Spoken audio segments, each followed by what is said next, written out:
Isaac Newton is not only one of the brightest scientific minds in human history, he is arguably still unmatched. But what people don't know is that Newton also turned his genius toward interpreting Bible prophecy. He predicted the end in 2060. That's 35 years. This generation. And what kind of end did Newton envision?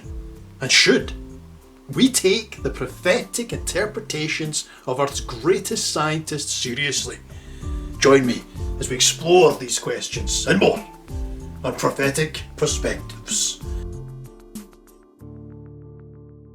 Enter Isaac Newton, the quintessential man of reason. By day, the father of modern physics. By night, a seeker of hidden knowledge. Newton wasn't just solving the mysteries of gravity, he was scouring the Bible, decoding prophecies, and attempting to predict nothing less than the end of the world itself. Isaac Newton was a man of contradictions, a towering genius who gave us the laws of motion. Yet he delved into alchemy and prophecy, fields often dismissed today, but integral to his methods of discovery. And his life was not without drama. His bitter rivalry with Robert Hooke, a fellow scientist who accused Newton of stealing ideas about gravity, haunted his career. These conflicts drove Newton's ambition, fueling both his achievements and his isolation. In his study of the book of Daniel, Newton meticulously calculated timelines from the prophecies, and the result? He pinpointed the year 2060, a time he believed would mark the end of an era within this very generation. Newton's prediction places us in the shadow of a biblical reckoning. In our world today, echoes of ancient prophecy seem to resonate louder than ever. Wars and rumours of wars dominate headlines, nuclear tensions rise, and whispers of technological dominance spark curiosity and fear. Figures like Elon Musk evoke fascination and unease, and many wonder, are these the signs described in Matthew 24 or Revelation?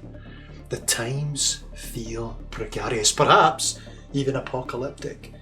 Newton's brilliance transcends his time. Studies of Nobel laureates reveal how intuition often plays a crucial role in discoveries, echoes of something deeper at work. Bernardo Kastrup speaks of consciousness as the foundation of reality, as did Max Planck, the founder and father of modern quantum physics. Could divine guidance shape Newton's insights? Did his meticulous focus in prophecy reveal truths that we are too quick to dismiss? But how did Newton arrive at the year 2060? His calculation begins in the book of Daniel, specifically chapter 7, verse 25, which describes a period of time, times, and half a time. Newton interpreted this cryptic phrase as symbolic of 1,260 years, equating time to 1 year, times to 2 years, and half a time to 6 months.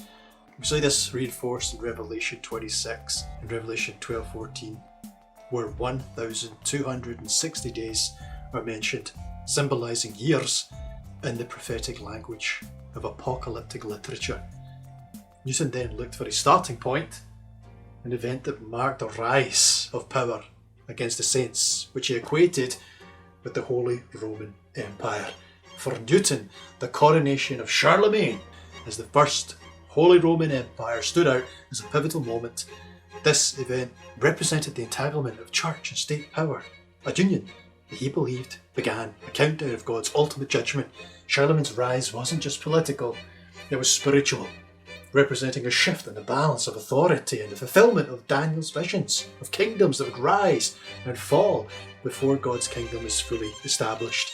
Adding a 1,260 years to 800 AD, Newton projected 2060 as the year when these powers would be overthrown and God's kingdom restored in its fullness. For Newton, this wasn't a prediction of destruction, but rather a new era of peace, order, and divine governance. Newton's 2060 prediction is compelling, but I believe the truth lies in a different direction.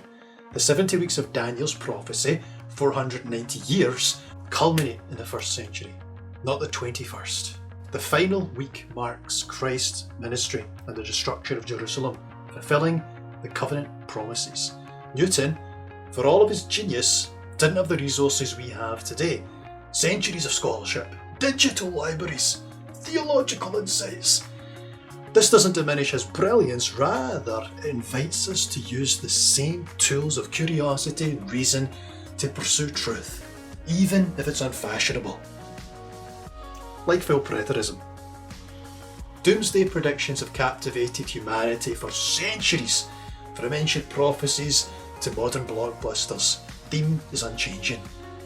But Newton did not foresee destruction in 2060.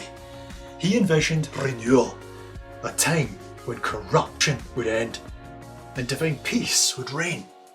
This calculation reminds us that even the greatest minds seek answers to the mysteries of time and eternity. Isaac Newton's analysis of biblical prophecies led him to identify the year 2060 as a significant milestone. Contrary to popular belief, Newton did not predict the destruction of the world. Instead, he foresaw the conclusion of an era dominated by ecclesiastical corruption and the beginning of a new age, a time of divine governance and peace. Newton believed that Christ would return around this date to establish a global kingdom of peace, where Babylon, representing the corrupt Trinitarian Church, would fall, allowing the gospel to be preached openly. Newton reminds us that even the greatest minds seek answers regarding the secrets of time and eternity. Perhaps his greatest lesson isn't in his numbers, but is in his insatiable curiosity, a trait that binds us across the ages. What truths might we uncover if we dare to ask questions as boldly as he did? If you enjoyed this exploration of Newton's prophecy and his end stuff, then comment and subscribe. Stay curious. We'll see you next time.